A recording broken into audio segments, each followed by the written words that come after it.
What if Cristiano Ronaldo's biggest opponents weren't the defenders in front of him, but the referees with the whistle?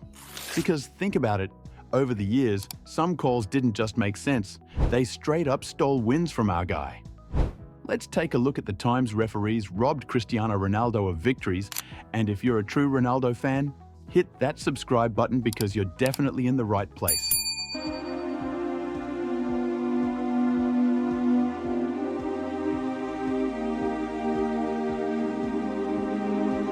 The night that still hurts Portugal fans. Alright guys, starting with a night that still hurts Portugal fans to this day. Euro 2020 qualifiers. Portugal versus Serbia. Stoppage time, the score is tied, the tension is there. Everyone knows this is the last chance. Ronaldo breaks through the defense, rounds the goalkeeper, and calmly slides the ball toward goal. It crosses the line, clear as day, players stop, fans start chanting, and Ronaldo also turns away, knowing damn well what the goal means. But the referee? This guy had other plans. He waves to play on. No goal line tech, no VAR review, nothing. It's just a referee. And his whistle, acting like the biggest moment of the match, never happened. And that's how Ronaldo loses it. He throws off his captain's armband to the ground and storms off the pitch, not because he missed it or failed, but because he did everything right yet somehow. His victory got robbed. The goal would have easily won them the match. But the robbery made Portugal drop 2 massive points. Points that later made qualification harder than it ever needed to be. Fans don't call this a mistake. They call it robbery. And honestly, they're right. That moment just didn't add up. It planted doubt. Because if a goal that obvious can be ignored, what else could ever go wrong? Il n'y a pas grand-chose. De toute façon, il y a la vidéo, hein, donc. Goals that vanished when it mattered the most. Now, it's time to fast forward things to the 2022 World Cup. It was easily the biggest stage in the football world. Portugal is facing Ghana. Ronaldo thinks he scored. He even celebrates the goal, but the stadium erupts. It feels like the perfect start. But then VAR steps in.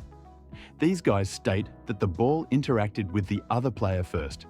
The replays they show on screen? Super unclear. Some angles even clearly showed that Ronaldo got the final touch, but there was nothing conclusive at all. Instead of giving the attacker the benefit of the doubt, the goal is ruled out.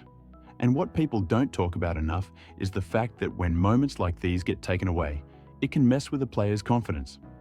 And anyone who knows Ronaldo knows he feeds on confidence. The momentum of a match is everything to him.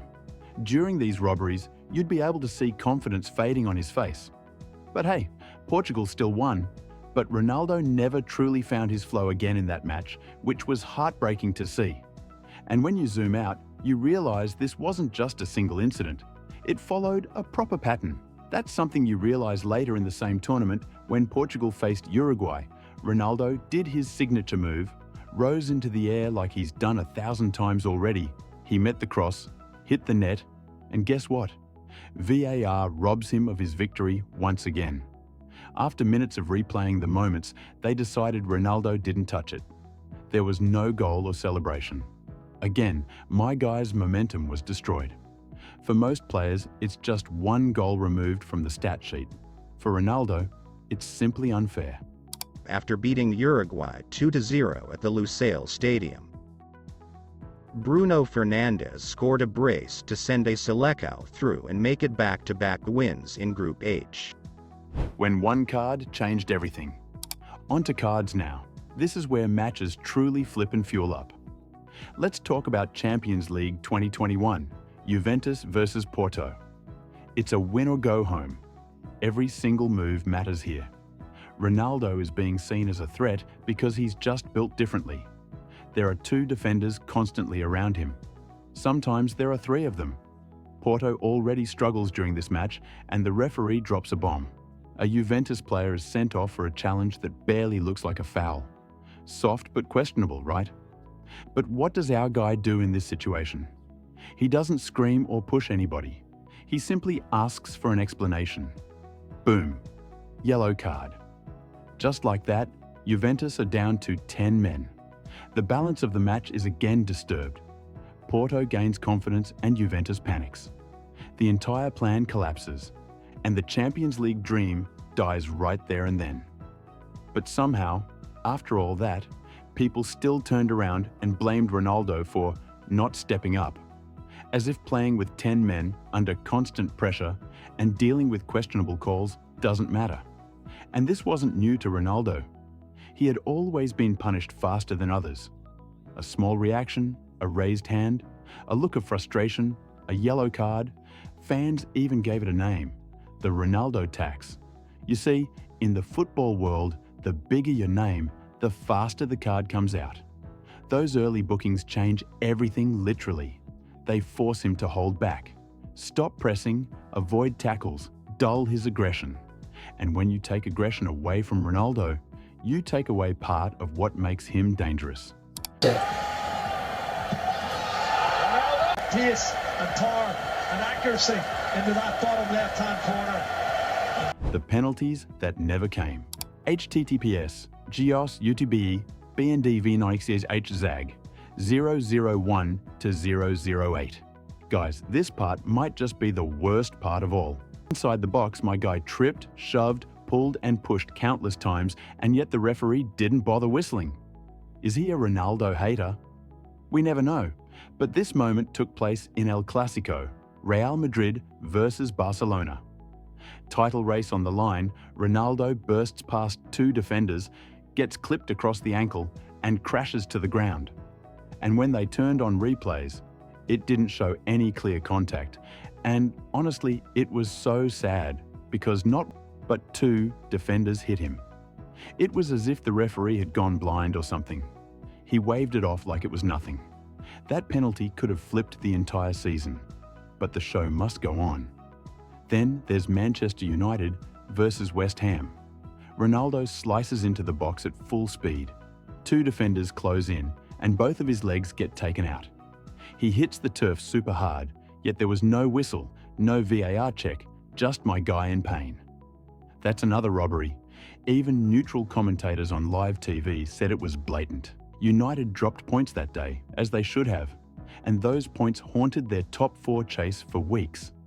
You could see the frustration building, Ronaldo standing there, arms out, shouting, and disbelief written all over his face. My guy was asking for one thing at this point: fairness. And it makes you wonder how many games would have flipped if Ronaldo got his tax. VAR, help or hindrance? HTTPS JOSUTU.BC3 FJ4AZ495A. Alright guys, I've got a great question for you all. What is VAR, help or hindrance? Well, it's a hindrance, especially when it comes to Ronaldo. You see, VAR was supposed to protect attackers like him, reduce mistakes, catch fouls, and bring fairness. But it's different in Ronaldo's case specifically. It's like every goal he scores gets frozen, zoomed in, or slowed down, and dissected from every possible angle. A shoulder hair offside? Ruled out. A toe ahead? Ruled out. Meanwhile, fouls on him get ignored in real time. In the Champions League semi-final against Bayern Munich, Ronaldo scored what looked like a perfectly timed goal. Even the flag went up instantly. Offside, tight call. But at the same time, Bayern scored twice from positions that looked suspicious. But VAR didn't bother taking a closer look or deeply analysing in their case. So VAR starts to look more like a weapon that creates chaos. Fans argue and analyse fights, while social media explodes to support Ronaldo. When speaking up made things worse. Now every time my guy tried protecting himself, it just made things worse for him. The talks only resulted in a sarcastic clap, a shake of the head, a calm argument, and, yep, you guessed it right, a yellow card. It's as if refs were waiting for him to respond just so they shut him down. One of the most popular moments came in the Spanish Super Cup, where Ronaldo scored an absolute peak goal, and he even took his shirt off to celebrate. Boom, he got a yellow card. But seconds later, he was nudged while running, and he stumbled and lightly pushed the defender blocking him. Straight red card. 2 cards in 2 minutes, guys. Real Madrid went from hero to zero.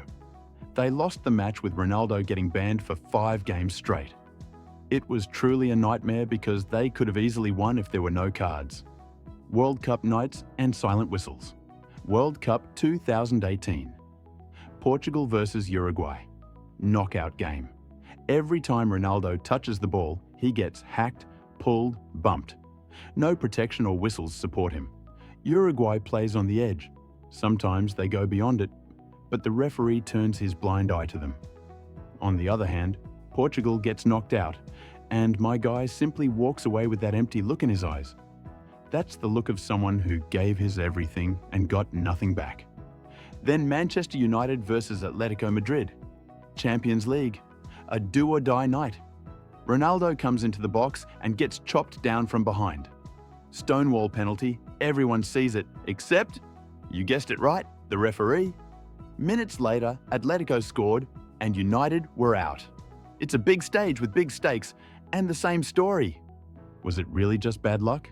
So here comes the real question. Was it all just bad luck? 1 bad call is a mistake, 2 is unlucky. But when it keeps happening across leagues, tournaments, and years, people start asking real questions. No one's saying referees sat in a room plotting against Ronaldo, but hey, patterns don't lie. Goals get erased, cards are handed out instantly, penalties are ignored, and matches flip entirely. My guy has faced elite defenders, brutal schedules, insane pressure, and impossible expectations. But maybe, all this time, his biggest opponents have been wearing black and white, holding a whistle. And yet, despite all of this, Ronaldo kept going, kept pushing himself more and more just to prove them wrong. So, what do you guys think? Are referees really brutal on him, or are they actually plotting something against him? Let us know your thoughts in the comments below and subscribe to our channel if you want to protect Ronaldo.